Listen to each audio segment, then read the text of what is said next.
Pemirsa, kita beralih ke informasi lain bagi Anda generasi 80-an atau generasi milenial yang ingin bernostalgia dengan mainan pada masanya. Ada museum 198X yang berada di kota Bandung. Di museum ini kita bisa melihat berbagai jenis mainan yang terkenal pada era 80-an yang masih terawat dengan baik.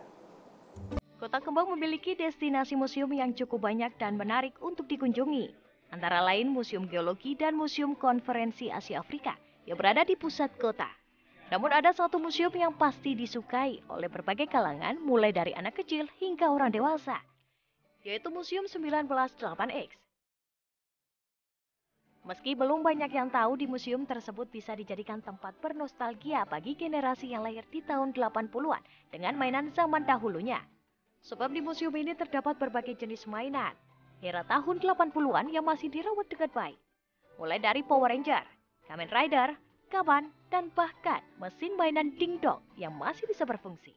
Sebenarnya yang paling sering kita dengar kalau kita lagi bawa orang-orang yang datang dari era 80-an ke sini adalah saya dulu punya ini gitu. Itu kayak saking seringnya itu biasanya kita bilang ya udah bawa aja ke ruangan, saya dulu punya ini gitu.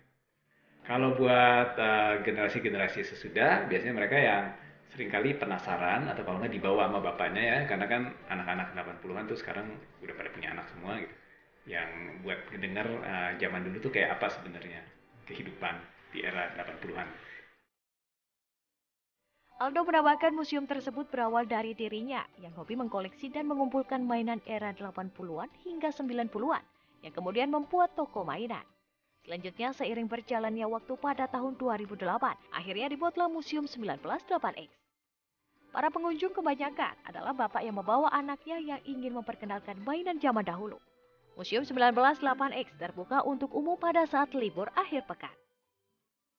Nah, bagaimana? Anda tertarik untuk bernostalgia?